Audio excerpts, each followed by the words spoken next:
This is Star Rock, and I'm with my co-host Malaika Jules, and you are watching Smart Girl Dumb World.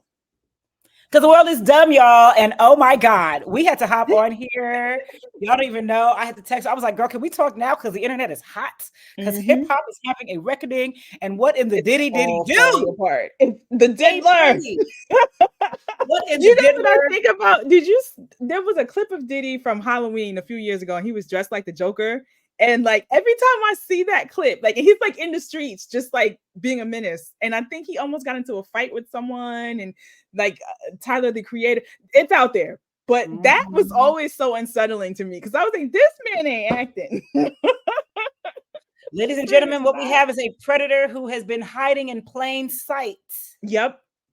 Ooh, that's which the is music what industry, boy. Music, honey, movies, TV, film. Shoot, probably other industries too. everything. I've even yeah, it's pretty crazy. Like I think that for me, hi guys. First of all, I want to say what's up to our subscribers.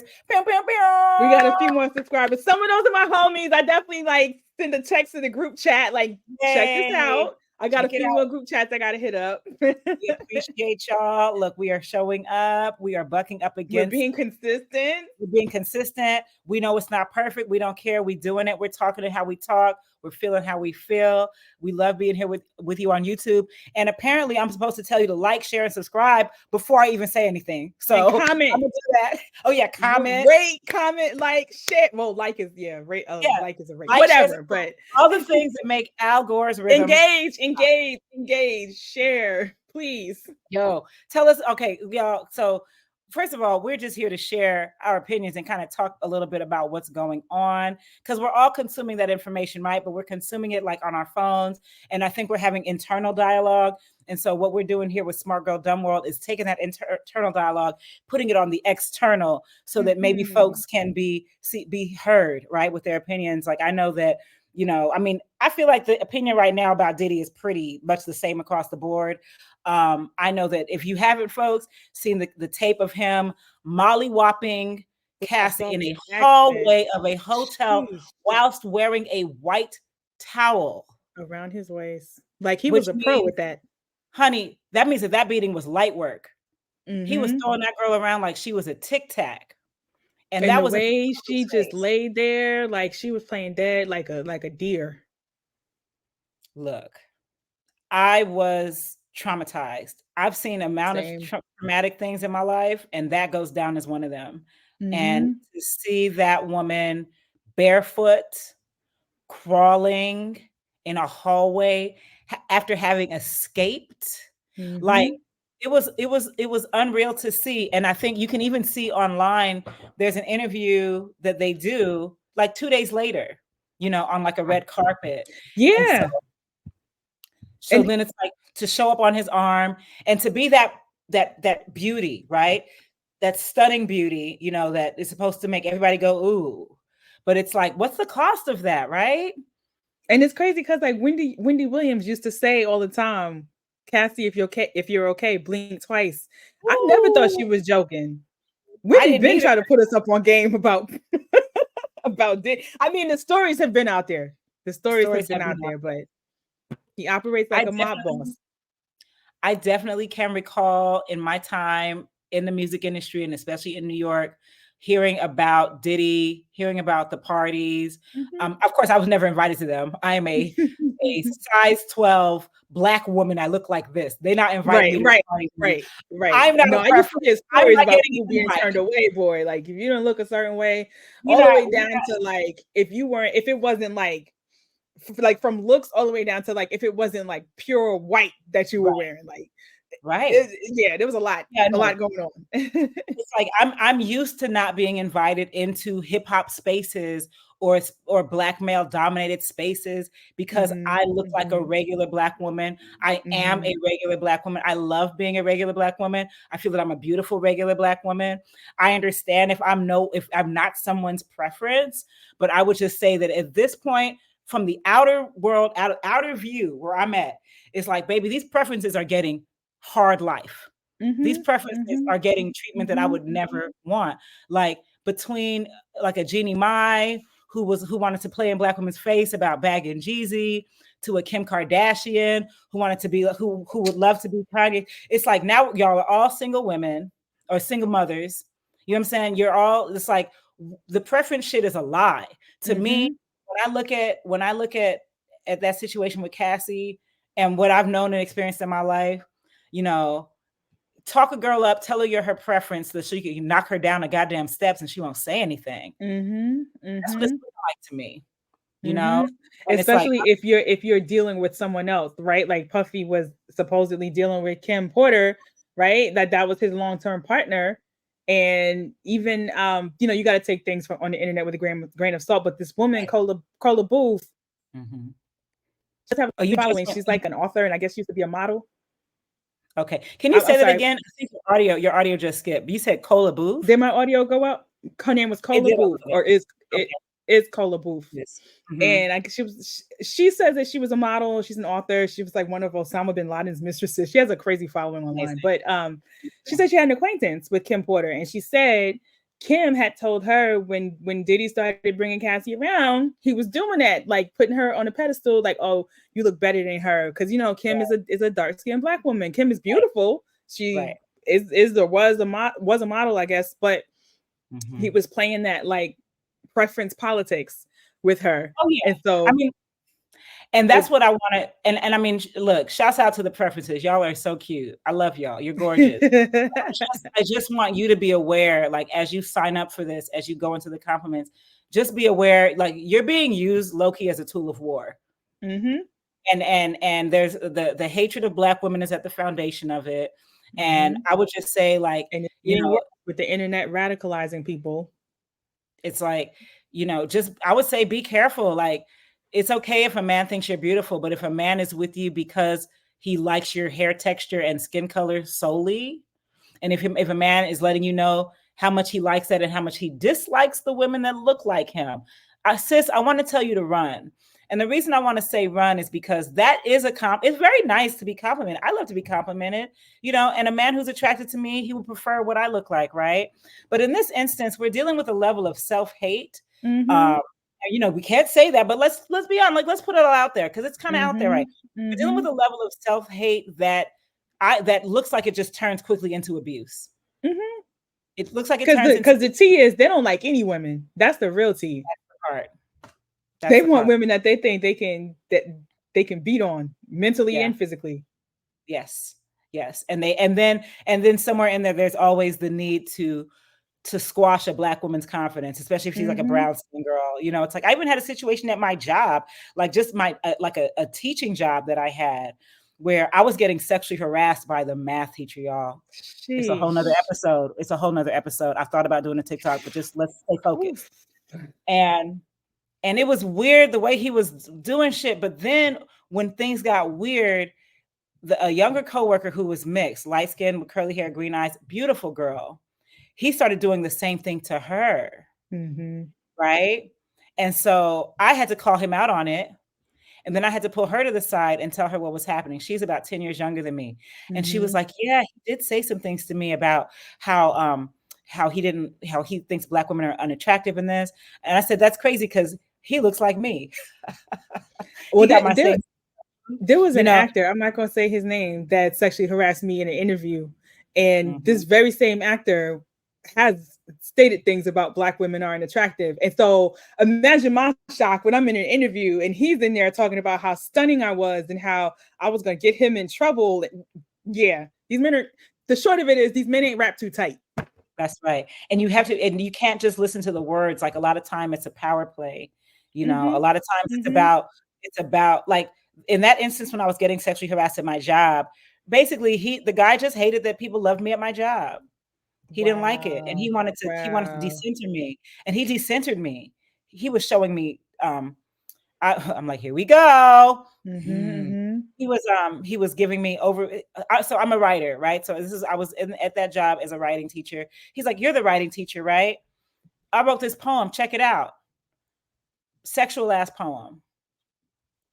Chocolate cucumber. And I quote. Number one, awful poem. I mean, what even is that? Ew. Is that your right? Chocolate cucumber, right? You made to edit your chocolate cucumber poem because And I'm so even smart. as a writer, why do you think that sound like he's supposed to be a writer, right? Like, and I He's get not a it, I writer, get he's a what the math teacher what you're alluding to, but why does that sound cool to you? because he's a math teacher who sexually harasses Black women at his job. That's the type of poem he's writing. That's hilarious. But he wanted to make sure that I knew that he liked Latino women, that he didn't like women like me, even though he And was then showing me. they always do that too. They Let's always go further. No, let's take the sheet off. This man came behind me one day, took my arm, pulled it behind my back in a sexual position. And I'm like, so are we going to do this or what? It's like, no, I just wanted to make you uncomfortable. Showed me porn on his phone. That's crazy. That sounds like some Clarence Just to Thomas. let me, once again, line this up, just to let me know, I don't like girls like you. What are we doing? So understand like this Bengali mind fuck of preferences. Yeah. If you have a preference, keep it to yourself, because once you say it, now we're getting into a power play dynamic, and that's what I want the preferences to watch out for. That is a red flag, and to me is just don't go down that tunnel is what I'm saying. Because what I'm saying is, and even in my own personal life and as an artist, men that I know, baby, I mean, trust me, men beat on women of all colors. Oh yeah. Trust me, I'm not saying that. But baby, for some reason, they love to knuckle up on a preference. And I want to say that it's because there's also a conversation that happens between the two where it's like, well, dear, you've been chosen. You are on a pedestal of the Black woman. So if I do mollywop you, shh, don't say it. Don't, because she's not here. You're here. You're special. You're not special. You're just being used. And we're just breaking it down like that.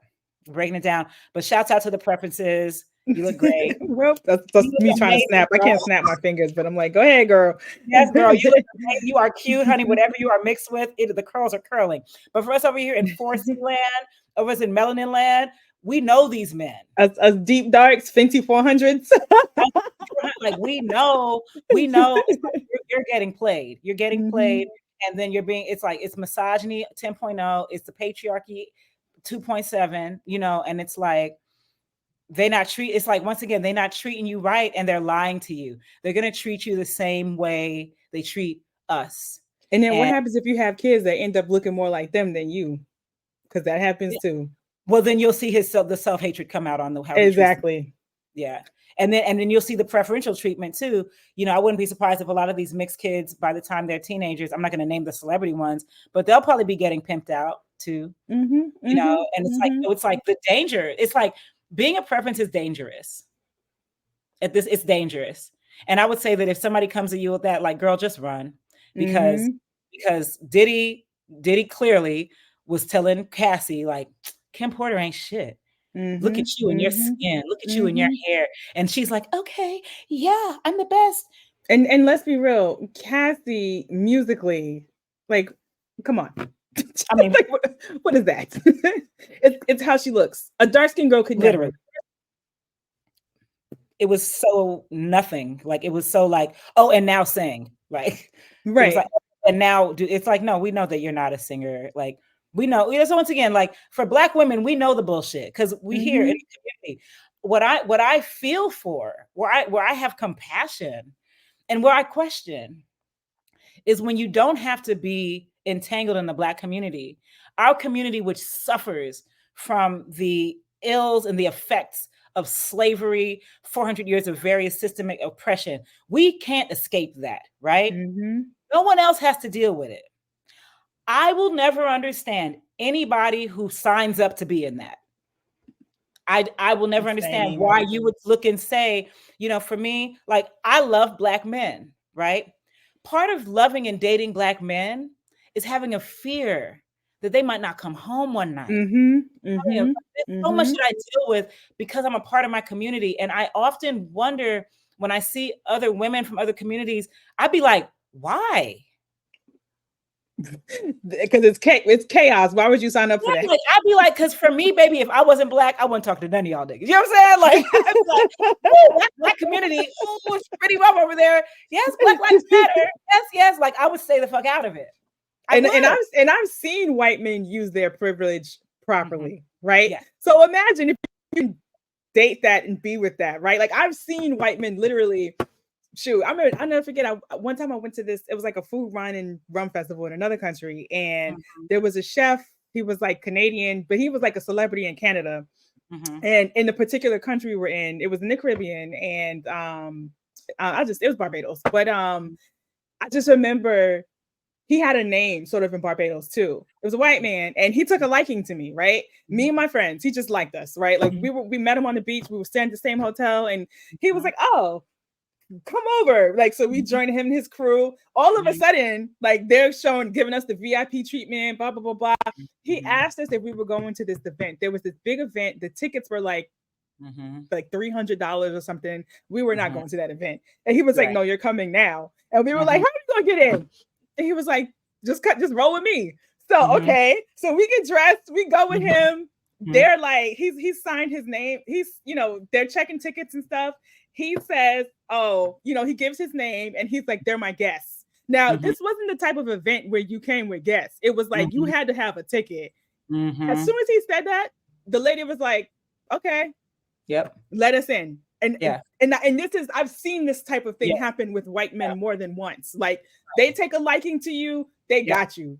They're getting you in everywhere. Like So it's a different thing, right? That's what I'm saying. Like and especially when we're at a point where race is such an issue in this country, and it's like white privilege is privileging, Black oppression is pressing. You know what I'm saying? POCs are POC, just enjoying the civil rights and wondering what niggas about. It's like, what are you talking about? And we're like, we're tired. It's going down. Like they're trying to turn this into full blown. I mean, this is kind of a tangent, but the full blown Handmaid's Tale, that's coming. That's a whole other. I just encourage anyone to read Project 25 because they're trying to play in our faces. Read that. That's all their like Christian nationalist hardcore fantasies of what they're going to do.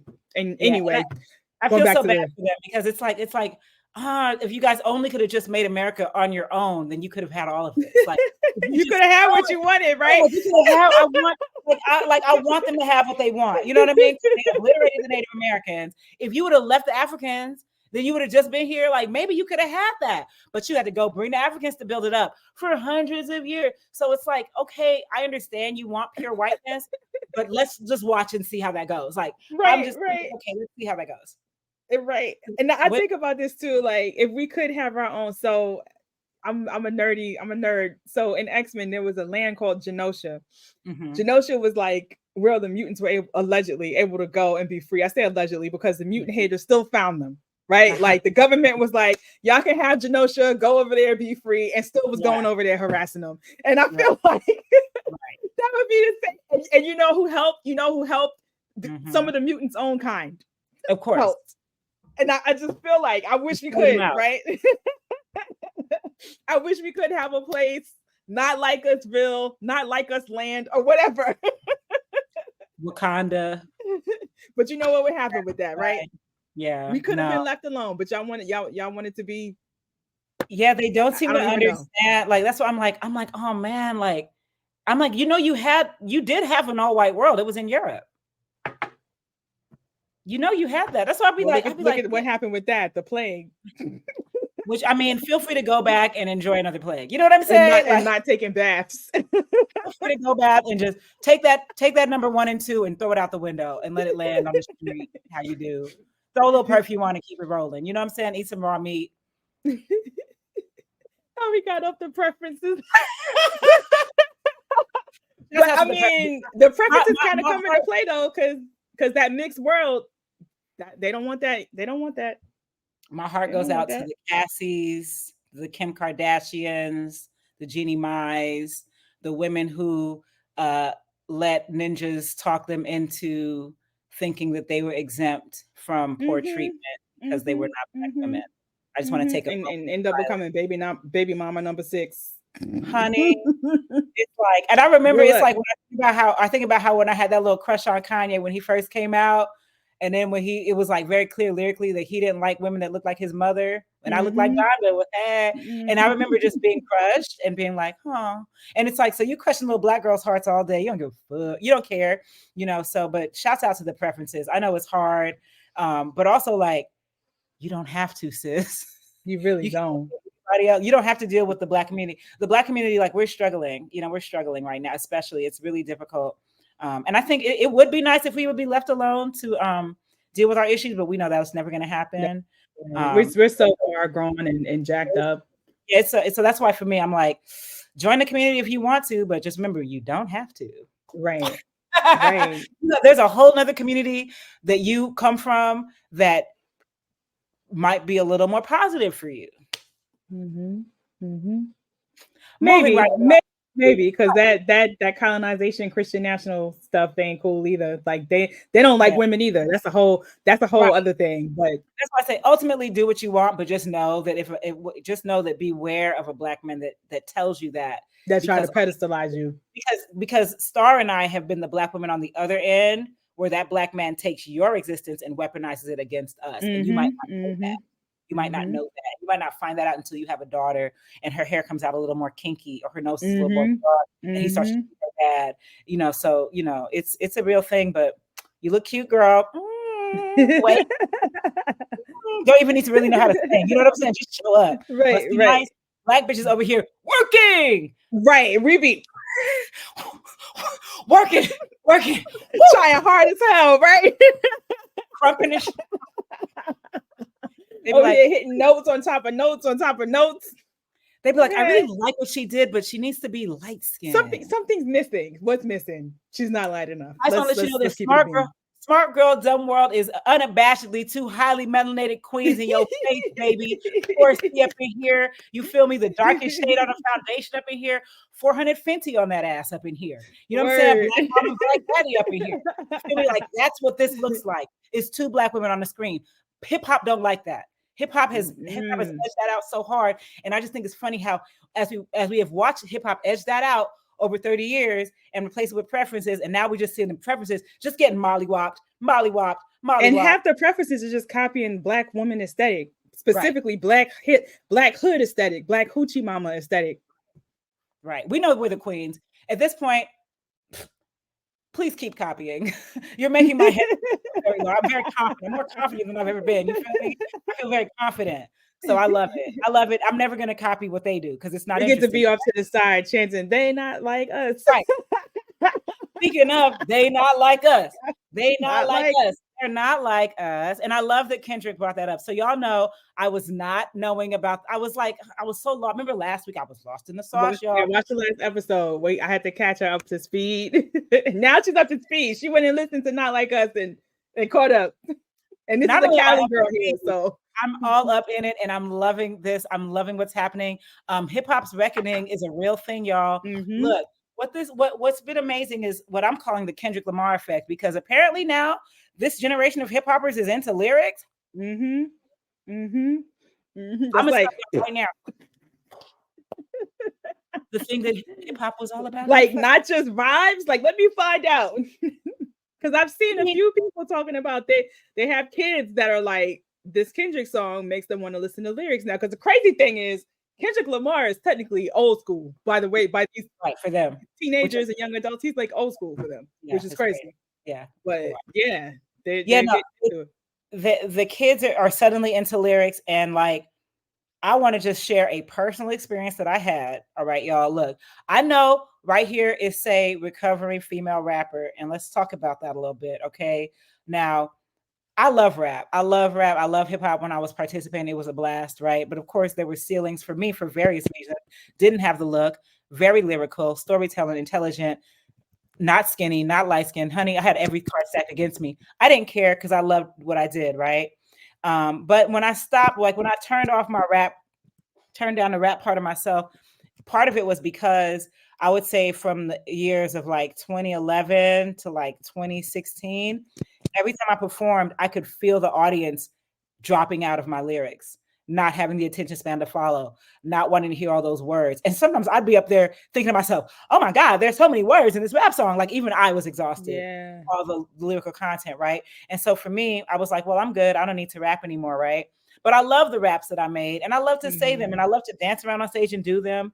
Well, last Saturday, my homeboy hit me up. He was like, hey, Nebs, That's what they call me. Hey, Devs, yo, we would love for you to like, there's a first album that I had. He wanted me to do some songs off the first album. He wanted me to do a song that I did with my producer, Ross G, rest in peace. And so, I went and I'm rapping the rap songs. And like now I'm rapping them and I'm like, I'm used to, I know people don't care. Like I'm used to crowds not caring. It's a small crowd. I'm having fun. I'm rapping. I'm freestyling. They playing whatever beat. I'm in my bag. And then I noticed that people were listening to me. Wow. And it shocked me because I hadn't been listened to since like maybe 2012 or 2009. Like it was been a long time. You used to say a rap and people will follow it and it'd be like, yeah. Well, honey, the people are listening to lyrics again. And like that for me is the most impactful thing to come out of this rap beef, which actually it's not a beef, is Kendrick Lamar taking Black culture back. Thank you, Kendrick. Because it's gotten out of hand. And Drake, we all know that Drake is just a pop star. Nobody in rap has ever had this. The only time you have a long ass career like that is if a corporation just is in love with you. And it's just, so I love that Kendrick just says, because Drake reached across the diaspora. Like it wasn't just hip hop, right? Like it was dance hall, Afro beats. I love all Black things. The Jamaicans don't fuck with them either. I love everything Black.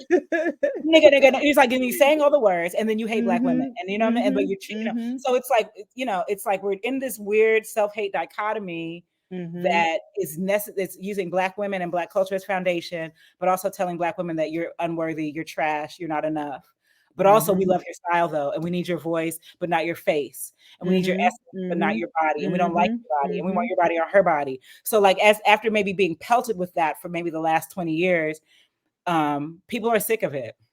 Yeah. I've been sick of it, but I like to see the kids sick of it. Like I don't really, I tapped out of hip hop a long time ago because I was like, oh, y'all don't like me. Y'all, I can't be and like, that's what I'm reckoning with. I'm like because where we both come from, we were hip hop. Like you from Inglewood, I'm from Harlem. Like we were coming up in that shit, right? Yeah. And I loved it. I loved to participate, like in the block parties, watching you never knew when a battle would erupt. Like it was like for real going down. And but now that I'm on the other side and I'm just reconciling with a lot, and I'm like, yo, I was so into hip hop. I ignored all the red flags. It was, you're not talking about me, or it's just a song. And like, I just suffered through so much. Right. And then when you get into the industrial space of it, it's even worse. You see even more how much you're not wanted in those spaces. It's crazy. It's really bad. Yeah, that's why I haven't supported anything hip hop, like, and when I support, I say with my dollars, my money. I haven't put no money on no hip hop in over a decade.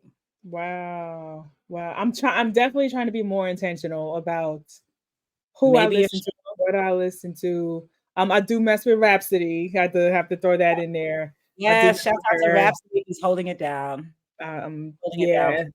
And even I like some. It doesn't always have to be lyrical. We talked about this last episode. Like I like what's the man's name? Kimi Ali. He just like has this.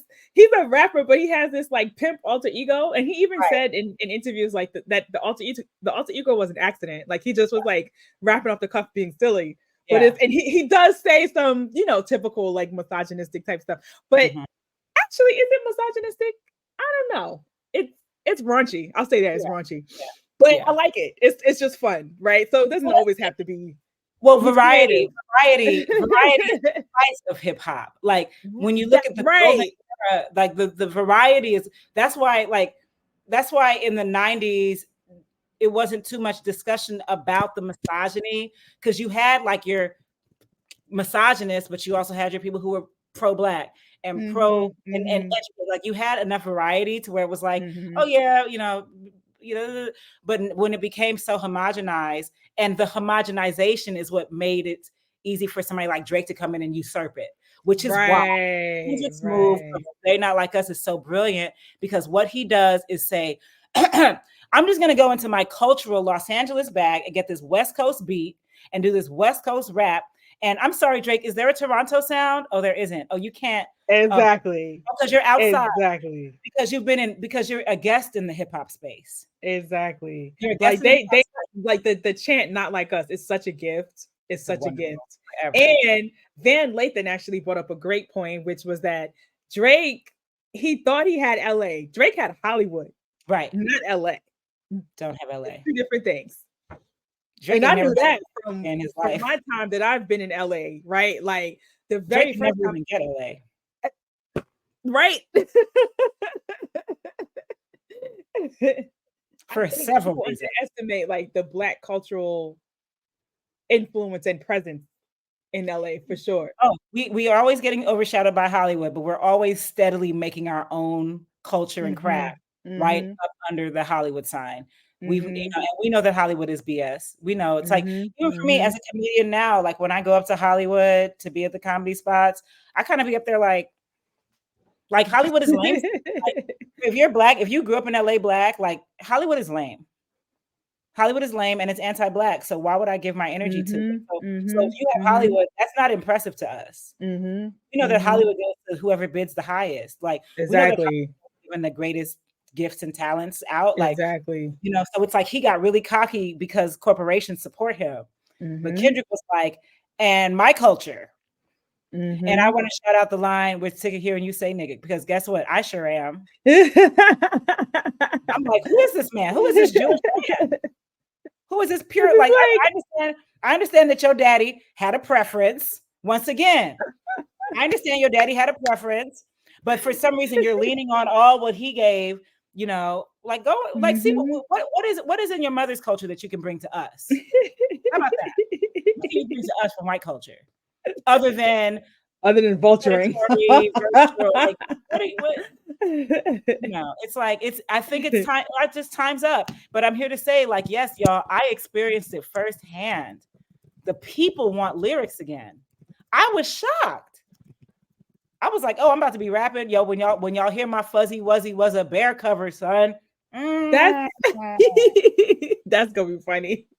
But no, that's beautiful to hear because like, we're just in such a place where everything is all about the single. It's about a bop, right? Yeah, and I really miss being able to give attention to an album, like the type of attention that we used to, like when we used to get an album and, we old, so we used to actually have a physical CD and be able to look at the liner notes and read. And sure, on streaming services, you can still read and, who did what, but it's not the same. And I feel like now there's certain artists who can still give us that sort of, because albums, I think a lot of the good albums when we were coming up, they still felt like a movie in some ways, like an audio movie, right? Or like an audio book, like audio, you know what I'm saying? And we don't have that. I will say, I do think Beyonce is good at that. D'Angelo is good at that. He doesn't drop much, but like the last album, what was the Vanguard and the whatever the last and the Black Messiah. And the Black Messiah, it gave us that sort of like, it was a movie. Rhapsody, I'm still listening to her. I got halfway through her album, gotta finish it. But from what I've heard, it's kind of giving that too. And like I said, it feels like an audio memoir for her. Like she even said she's trying to give more of herself. And like, look, you don't got to be brooding and introspective all the time, but I do miss Redman's albums back in the day. Like you used to have, Redman, he's a good lyricist, but let's be real, content was kind of unserious. But his albums used to give us like, you would have the skits and it still felt like a real like cohesive body of work that you really thought about and you put like it was a project. And I miss that. And I feel like the kids are getting robbed, not being able to have that. They are, and their contextualization of hip hop is very different than ours. For them, it's very like get the bag popularity. For us, it was like being seen in a world that didn't see us. It gave voice to that we were concerned about. It opened up curiosity. I mean, I would listen to hip hop and learn about books that I wanted to read from. I started actually listening to Nina Simone because of Talib Kweli. Exactly. Like, you know what I'm saying? Like stuff like that. Aside Shakur, I bought her book because of Common. I used to walk down 125th Street. All the vendors would, sell the books. I used to see her book all the time. I knew who she was. I heard her name. I knew about like the Black Power movement, Black Panther, Black Liberation Army, all those folks. I knew about them, but I never really thought like, let me pick up one of their books and actually read it, right? And here goes Common with this song. And let me clarify. I used to read. I did, but it just the Common song gave me the extra push. Like, oh, next time I see one of them vendors selling Asada's book, I'm gonna buy her book, and that's exactly what I did. So, and that's a whole generation. I mean, that's why. I mean, it's like Lauryn Hill's album was Miseducation of Lauryn Hill, named after Carter G. Woodson's Miseducation of the Negro. So it's like when you're making all those connections. Like for me, that was what hip hop was bringing to us, right? When what we see with hip hop is both the removal of the Black woman and the influence of people inspired, because everybody that you named was a Black woman. Nina Simone, Asada. So that pure erasure of Black women through self-hate, through what might get more clicks, through what might like to see something light and curly, but it's like, well, who's really bringing the culture? Can we sidestep that completely just because of what makes us aroused? Like, what have we paid? What price have we paid to pay into your arousal over your need for getting something knowledgeable? It's like really what we're looking at. McDonald's hip hop's been on a McDonald's diet for the last 20 years, and now motherfucker got powered by the algorithms in the last few years, powered by the algorithm, which has made it all worse because now you got to pay for visibility, right? So that's a whole other rabbit hole, but that's part of it too. Which is why ultimately we're going to need to get off social media and get back into our communities. Ultimately, real life wins.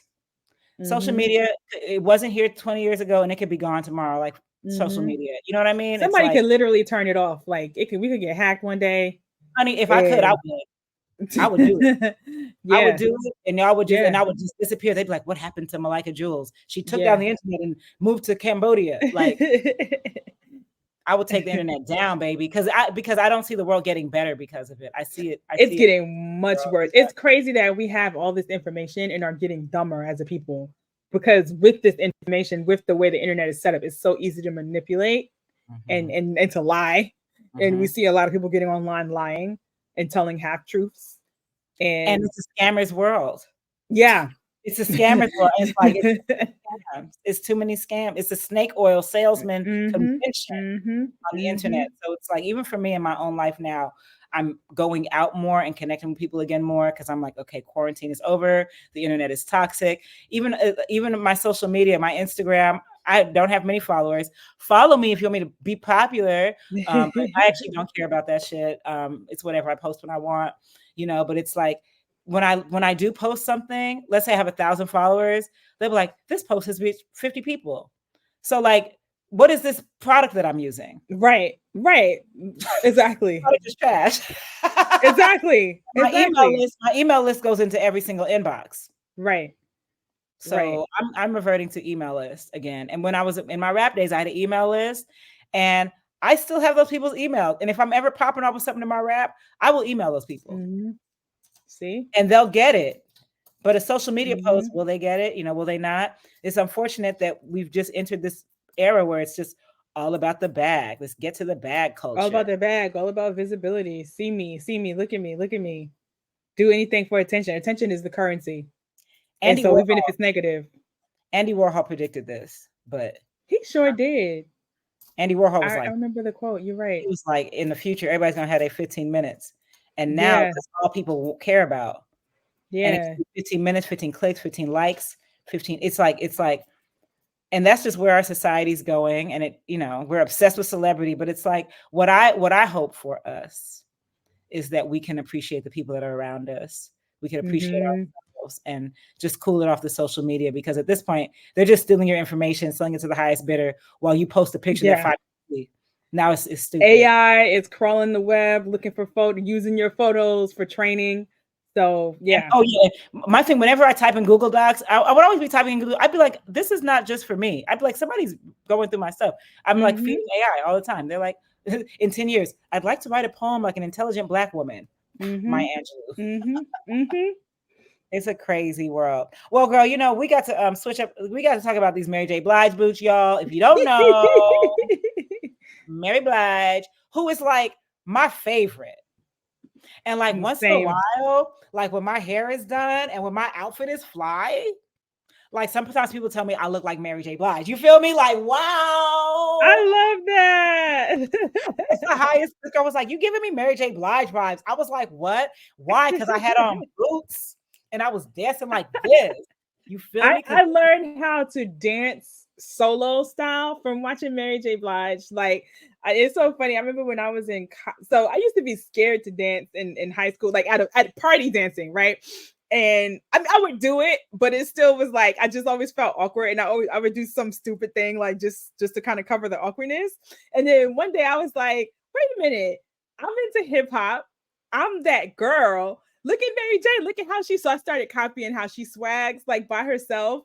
Yes. And I never forget I started dancing like that by the time I got to college. And like one of my friends was like, "You dance like Mary J. Blige." And it felt like such a compliment. Highest compliment. So let it be said here on the Smart Girl Dumb World podcast. The highest compliment you can give to a Black woman is like, "Girl, you look like Mary. Girl, you did that like Mary." Mary is such a part of us in her stories, in her songs, in her music, and her struggles. Even to this day, how we dress. Like, I remember when I saw soul. It's hip hop soul. Hip hop soul. And she brought a feminine, she brought a soft but hard energy to hip hop that she's low-key responsible for all the girls now that think they're being edgy by wearing like combat boots and a skirt or a dress. So like Mary J put that out. Mary and Misa Hilton, the duo. And this is why I hated the boot drop. And Mary J invented over the knee boots. Do not argue with that point. Mary J invented over the knee and thigh high boots. Let me tell you something. I love that the boots is 12 G's or 12,000. I love that the boots sold out. I love the cultural collaboration. But what I didn't love was the fact that Black women have been capping for this Mary boot collection. And what we got was that collaboration, which to me just felt lackluster. It felt like a corporation came in and said, "Oh, Black women want boots, Mary J. Blige. Let's make this." It's like Mary. Look, all I'm saying is and then the boots don't even come to the knee, but we're not going to talk about that. Yeah, I've been tweeting for years off and on. I have multiple tweets that probably say some variation of this, that Mary J. Blige should come out with a boot line. I have been saying it for years. I want to just isolate the word line for you. Line. We need more than one Mary boot. And not Giuseppe. Like what? No, I'm sorry. From the Black, I'm going to speak for the Black community and say we don't about Giuseppe. We just don't. I'm highly curious about who bought those boots. Like, I know you wanted, like, a lot of people were like, "Oh, it's the aunties that bought." I don't know. None of it. No, I'm sure that all non-Black women and non-Mary J. Blige fans bought those boots. None of it. We don't have those boots because those boots were also like we would have never chosen those boots. Visually, you can tell that they didn't ask us. What you needed to do was go to asktheblackwoman.com and ask a Black woman if you couldn't find one. Because really, that collab should have been with like MCM. Gucci, you know what I mean? Like anybody, not Giuseppe. Unless there's something I don't know about Giuseppe, and I don't, who their audience is. My thing was this: it didn't make me want the boot. I've wanted boots from Mary for my whole life.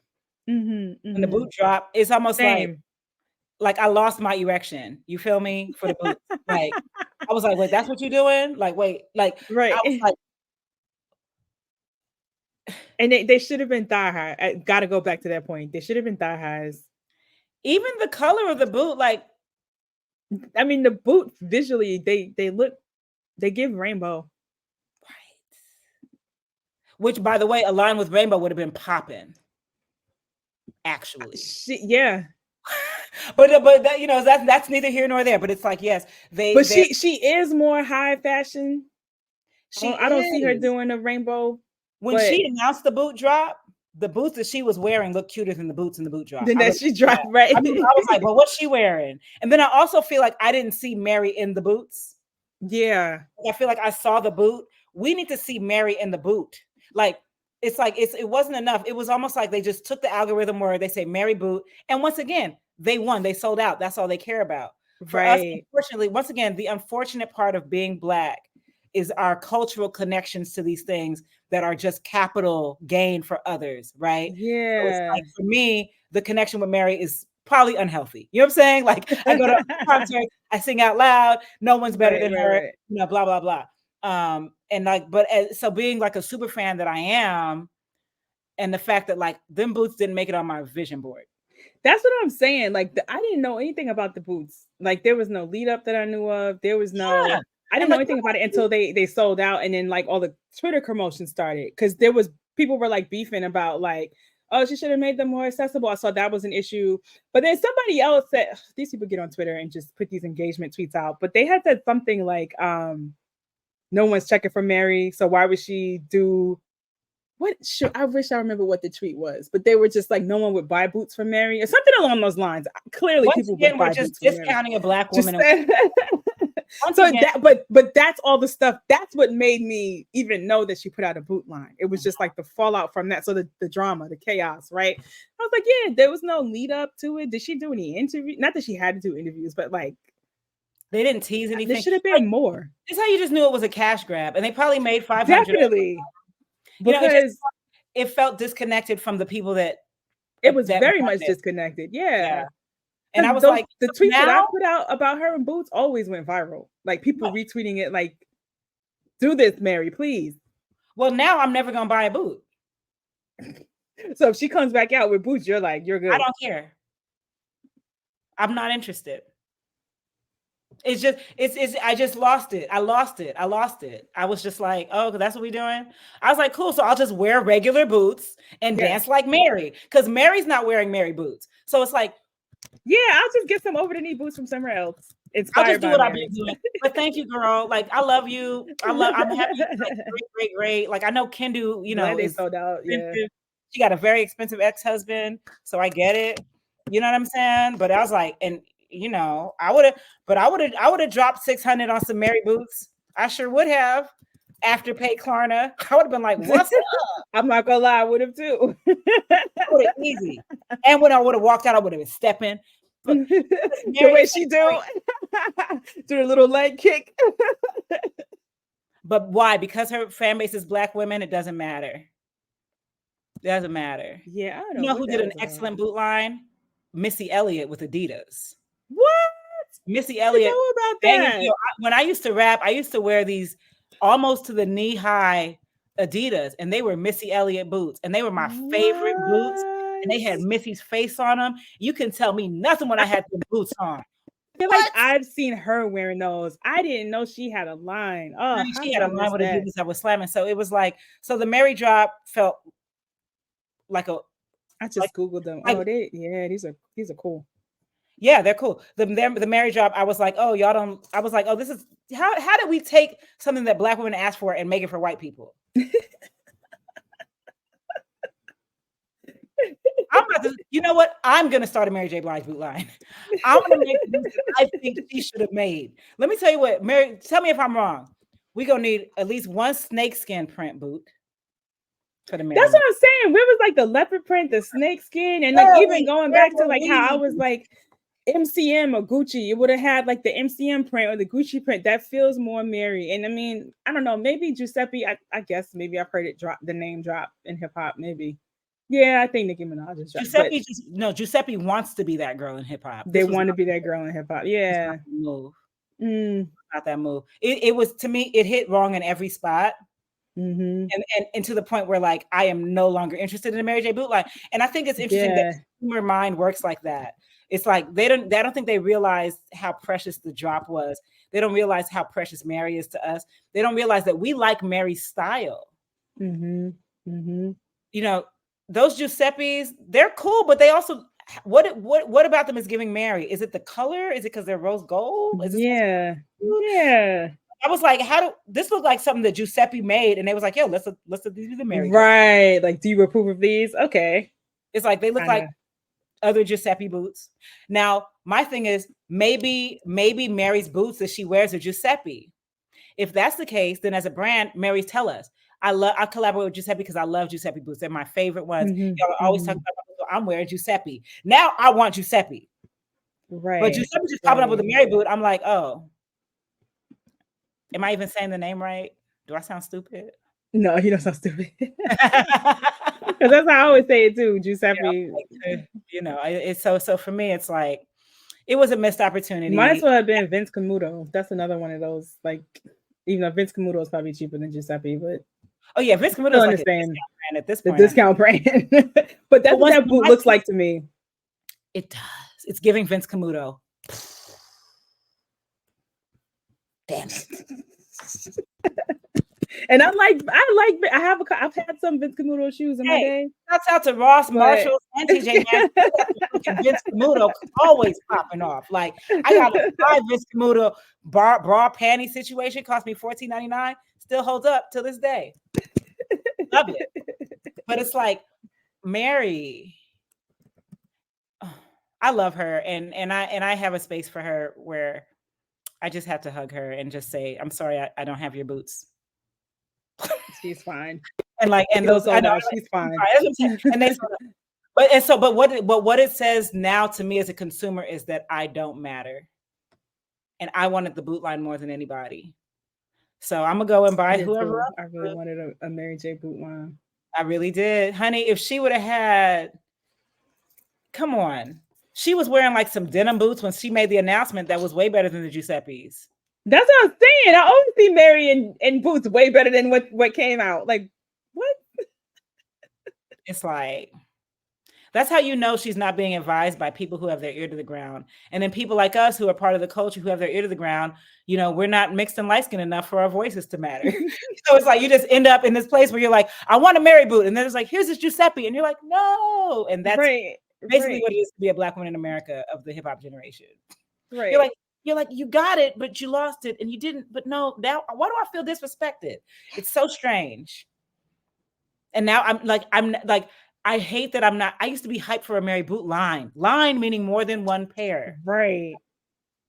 Y'all gave her one pair of boots? Oh, because you didn't think this Black woman was going to sell out. And then why did you drop this time of year? Like, no one's thinking about boots before summer. Like, what? Yeah, that feels very haphazard. It's so haphazard. They don't love us, but they love our culture. And that's why we're smart girls in a dumb world, because they do dumb stuff. Like drop a Mary boot that nobody asked for in a color that no one can really wear and a length that ain't really a Mary length. That's not really Mary. Yeah. It's like, I am curious. I want to know who bought these boots. I hope I get to see like hauls or like maybe someone will style them, because I'm curious about, because I think people think it's the aunties, but I don't know. And if we don't see any hauls or any TikToks, then we know that nobody actually bought those boots, or somebody bought, like a corporation bought them to say that they bought them all up. Yeah. Because I'm like, there was not even enough time to get hype. Like, it's like, or bots bought them and then they're going to be put on the resale market. Exactly. Right. And it's like, who are you going to resell it to? Because it's going to take a Black woman to make it cool and make it worth resale value. If Kim Kardashian wears those boots, nobody cares. Like, those are like Ked prices for her. It's like, nobody cares, So it's like, I just feel like it was a missed opportunity on every level. But for me, it also made me no longer care about her boot line that I've been dreaming for my whole life. Right. It's like, just wiped it out. And it's like, because you're dealing with a corporation that doesn't see the value in hip hop culture, doesn't see the value in what Black women bring to fashion and style, and wanted a money grab and was like, here's your Mary boot. It's brown like you. Right. We see it. We've been, once again, it's 2024. We done been through this ringer a few times. Like, the game ain't changed. You feel me? We know what we look at. We know what we're dealing with. We know we're irreplaceable. We know we're valuable. We know you need us for a money grab. We know we make you look cool. But with that being said, boot line, even if it's like the drops are separated, like maybe you do like a fall drop and then a late winter drop, or something like that, but like a consistent type of thing. But just this one off, like, I love you, Mary. Them boots, I like. We still love you, girl. But I'll just keep wearing my boots from every other shoe brand. Even though I was ready to Afterpay Klarna up for you, girl. I was ready to put them payments up, baby. Show up in my Mary boots and do a dance. We thank you guys for listening to us. We hope you're inspired by the convo. We hope that maybe if this was a convo that you was having in your head, maybe it feel good to see somebody talk about that conversation outside your head.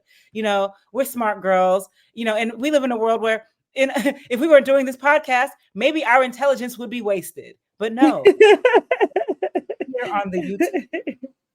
We talk about the dumb world, but we love the world. That's why we're critical of it. And that's all I have to say. And like Cat Williams says, don't go to the Diddy party. If Diddy want a party, you got to tell him no. And we're also thankful that we've been marked safe from being bad built, butch. What would she say? Bleach blonde, bad built butch bodies. Butch body. We've been marked safe. Because we can say that on the Congress floor now. We can do the dozens on the Congress floor. Thanks to Marjorie Taylor Greene's lowbrow, too easy eyelash swipe. Which, by the way, there's a brawl coming, honey.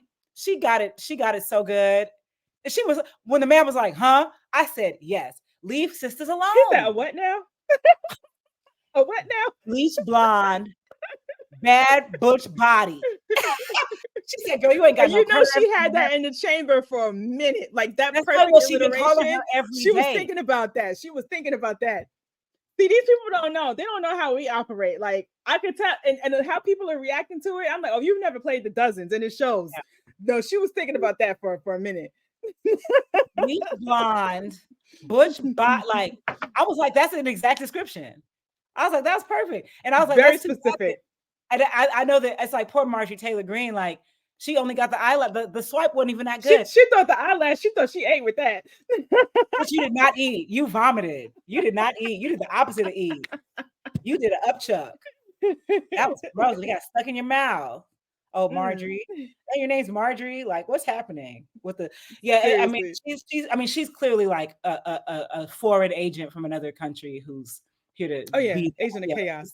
She's clearly that. Like, I remember January 6th when Marjorie Taylor Greene was chilling. They were all the people who were clearly part of the coup. They were chilling, like, yeah, we're good. This is part of it. Everybody else is all scared. And I just have to say, like, yeah, Congress, that's what you get because you don't treat the people right. You mess around with our taxes. You deserve everything that's going on in Congress. You absolutely deserve because you are a part of a nation that is quite heinous and cruel. And though I love my country because I'm from here, I'm not going to act like, that America ain't Diddy, the Diddy of countries. Basically. It's like, we got them hits. We'll make you move, but we also bludgeon you in the hallway in a hotel and then tell you that lies are lies. You know what I mean? It's like we are the Diddy of countries. Oof. It just is what it is. We're going to end it on that, but with a happy note. Yeah. We're trying next time. High up, y'all. Thank you for tuning into Smart Girl Dumb World. I'm Malaika Jules and my co-host Star Rock coming to you live from Harlem. We're your favorite millennials, giving you millennial. I'm in Brooklyn now, Pat, but I'm a New York expat. But I know what you say. You know I'm a Harlem girl, so Harlem girl. She lives in Brooklyn. I'm from LA. I don't even know where those places are. I do. I used to live in both of them. This is a joke, you guys. It says comedian there. I hope I made you laugh. I don't care if I did or didn't. That's not me laugh. We always. But, that's it, y'all. And this is Smart Girl Dumb World, and we absolutely love you guys. And I just feel like you should like, share, and subscribe. I also feel like you should leave a comment if you agree. Do you disagree? Let us know. We out. Peace.